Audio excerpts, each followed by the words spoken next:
This is Art from Art of Shock, and you're listening to the Brutally Delicious podcast.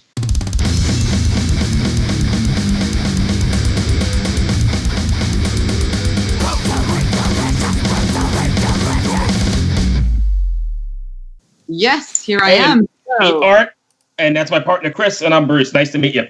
Nice to meet you guys. How you doing, man? Good, and you? Pretty fantastic. You said you're out in LA. What's the Hollywood COVID scene like? Pretty bad, dude. It's pretty bad. Is A it? lot of people don't care, and it's just gonna get worse, for everybody. It's a bad situation. What's it like being a musician and trying to survive in the climate like that? Well, we have nothing to do. The good news is that we can sit down and write songs, and work on ideas that we didn't have time to work on before, which is why I'm doing. And many of my friends are doing that because we have nothing else to do. That's what we've heard. A lot of people are taking advantage of it. But are you guys lucky enough to be all in the same area? Oh, yeah. Actually, the band, but most of the band, we live together. Oh, house, that's great. It's like a frat house. Oh, nice. Man, So I did that when I was 18. I moved in with a band, and it was insane. The parties and the jamming and the police showing up because of the noise. It was something to do. At least we don't have that problem, dude. Like we've never had the police over. Really? We're very loud. Yeah. Tell me about the most epic party that you've had At my house. at your house. Oh well, it was my birthday. It was also the Finnish midsummer party, and all my Finnish friends came over. And you can just imagine, right? I can. I'm fucking finished, dude. Yeah. She's in Finland as we speak. Yeah, Amazing. Well, you know what happens. I do. I completely do. I didn't know you had like a connection to Finland. Okay, so we don't know what happens if you want to enlighten us. No, like some stuff like you cannot probably talk about. Oh, you can talk about it on this podcast. Oh, yeah, you should have seen where we've been today. We've been everywhere. Earlier. But, Yeah. a lot of drinking and fighting and public sex and fucking people shitting their pants and. Yes, so the good stuff. So are you Finnish as well? No, I'm not. But I have a lot of Finnish friends. I have a big because Finnish family. Riina was trying to tell us about the earlier about public saunas and the culture all around that. Yeah, the mixed sauna, and like we were starting another interview, and the guy comes in. Well, I can't remember if it was Kris or Bruce saying, like, is it very erotic? Sexual.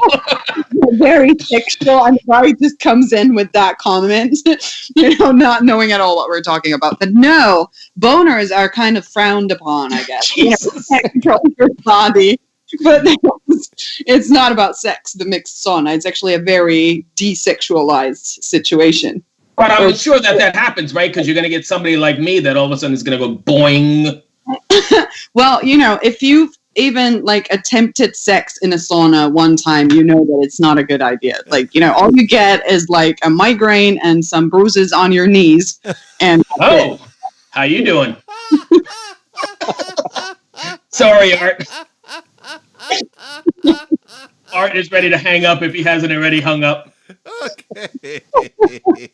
No, but I agree. Like, what all my friends tell me, like, it's a very different culture. Like they're not ashamed of nakedness. They don't give a shit actually, which is great. Yeah. I'm naked as we speak, and this is not even a lie.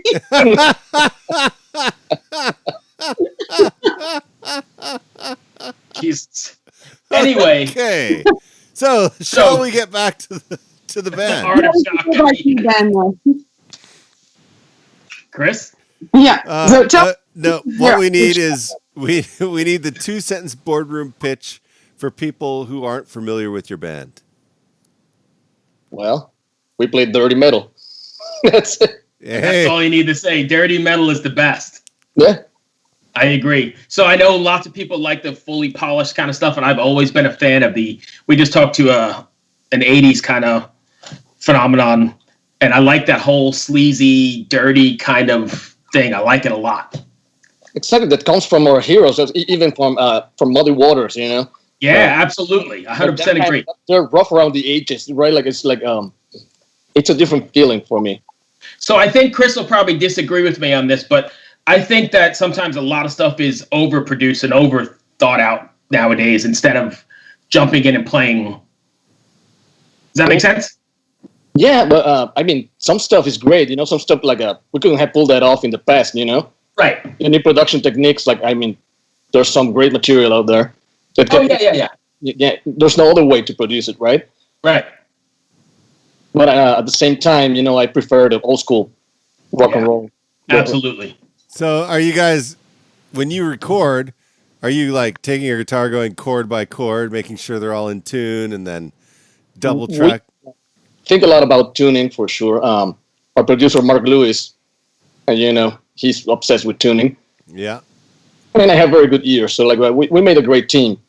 He doesn't want anything out of tune, which I disagree sometimes. I disagree with. Like it's all about the performance. If it rings a little bit, wrong, like it doesn't matter. You still have the feeling there. But he wouldn't let anything go. Oh yeah. No, I've worked on records with producers where we literally, the guitar player would hold the chord and strum the strings, and we would tune the strings, and we would cut those chords into the song, and then we move to the next chord. We'd tune that chord with, like, the producer would turn the tuning pegs. Mm-hmm. Then we'd go through the song and cut that chord, and we just work through the song that way. And then we would do a double pass of transitions, so it didn't sound unnatural. And it was a fucking painful process. It's kind of the Mutt Lange system, right? With Def Leppard and his bands. Like he used to do that. And also lots of German bands like the Scorpions, right? Used to record like that. Yeah. I heard horror stories about making a chord like 4 guitars, everybody playing a single note. Yeah. Really? We didn't do that, but man, we cut chord by chord. It was a regular thing. Doing a song to get it perfectly in tune that way and perfectly in time that way, it took like each song was like a day and a half just to get rhythms done. Yeah, it's intense, right? Yeah, it burns your fucking brain. I've seen bands lose their fucking mind over it because they just can't take it, the monotony. It's no fun, right? You're used to to feel it. Yeah, absolutely. It's like, oh my god, this is the most boring thing I ever done in my life. Yeah. What are your thoughts then on the Evertune bridge? I used it once. It's not terrible, especially in those situations and with those producers that are really, really anal about it. Yeah. Get your Evertune when you have one of those ringing chords. Nice. Okay, sorry. One chord, right? Like, yeah.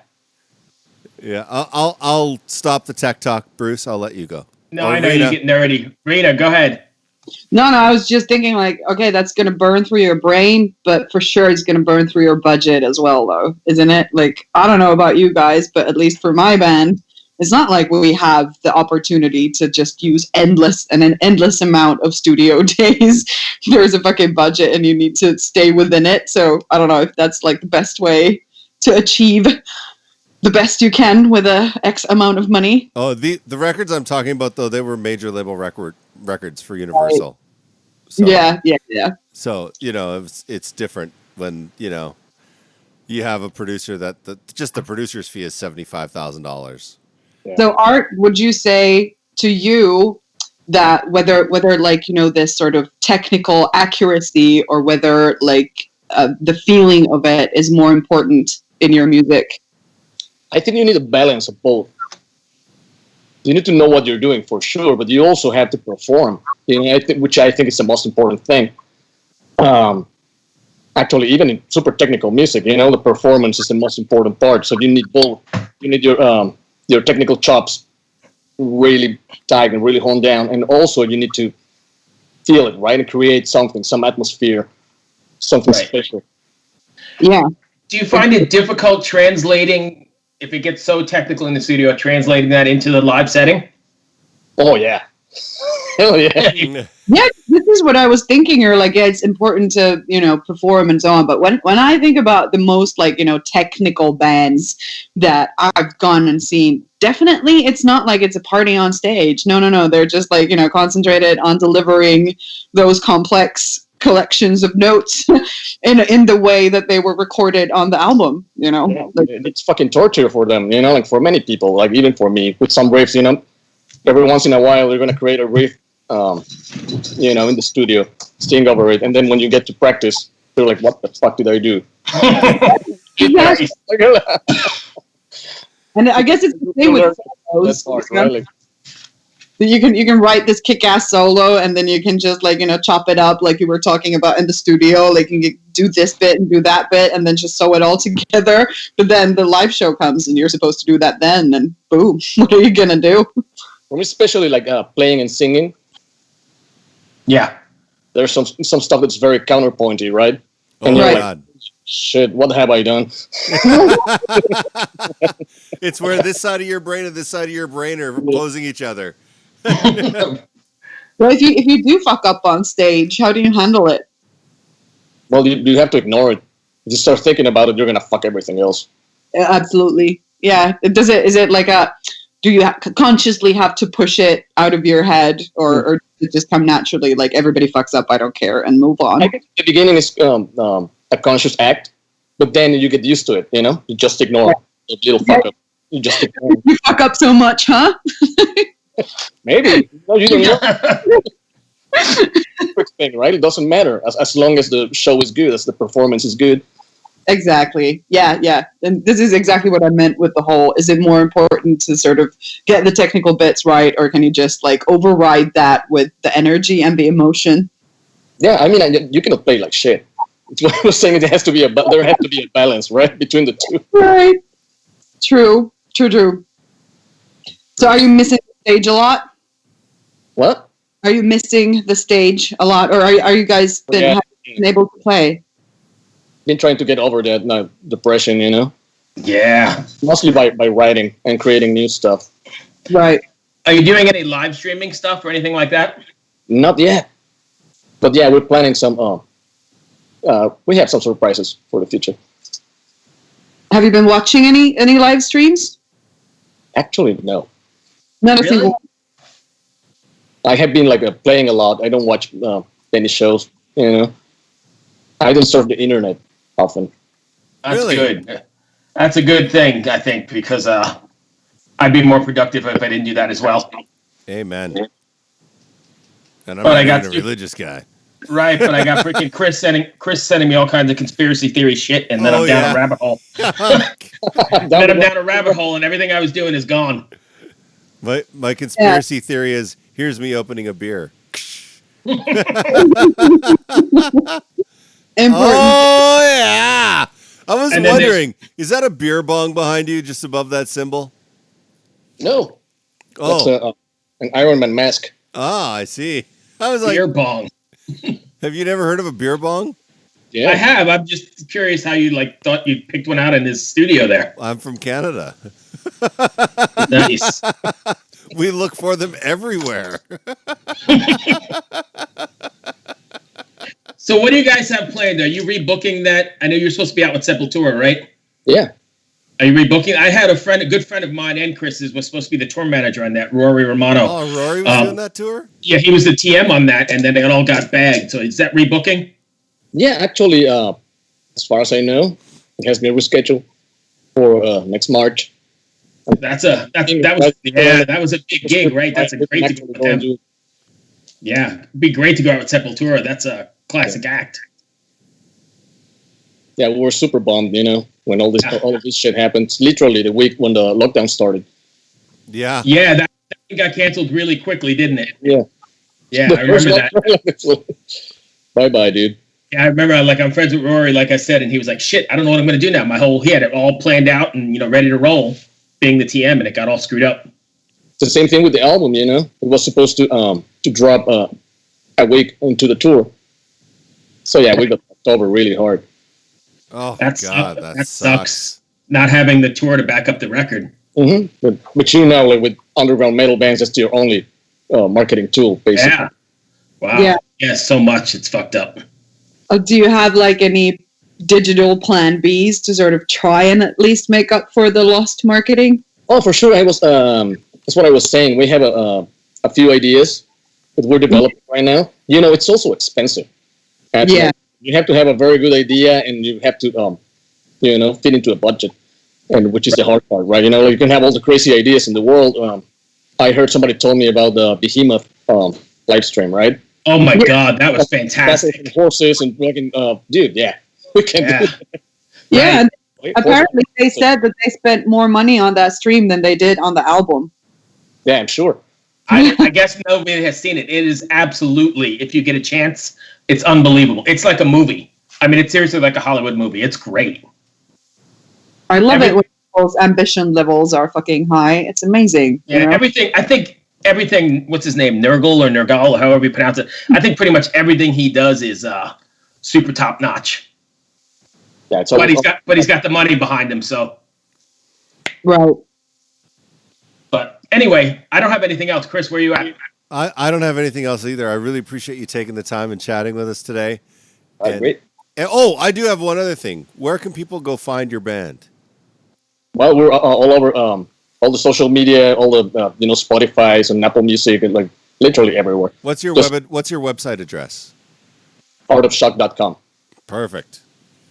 Awesome. Yeah, nobody goes there anyways. Yeah, but can they buy merch there? Oh yeah, for sure. So go buy a merch or go buy a T-shirt at T-shirt or something. That will help a little bit, yeah. Pretty much anything. Just support music, and if you want to see it come back, I think that's going to be really important. Absolutely. Just listen to it on Spotify. That helps. Oh yeah. Yeah, because it's like when you said listen to it on Spotify, it helps. It does because it's funny, how it doesn't often translate into streams, like your good reviews or even your Facebook following. We were just interviewing a band that I won't name that had 20,000, 25,000 people following them on Facebook, and then they had 200 monthly listeners on Spotify. So definitely go listen to those tracks on Spotify. It does help, and put them on your playlists and spin them over and over and over again. Yes. Awesome. Thank you for taking the time, man. Sorry about the bumbling in the beginning. That was all Kris's fault. Always. Yeah. But I appreciate it, and good luck with the record, and stay safe, and hopefully we'll catch you soon. All right, guys. Thank you. Be well, my friend. See you later. Bye. Bye.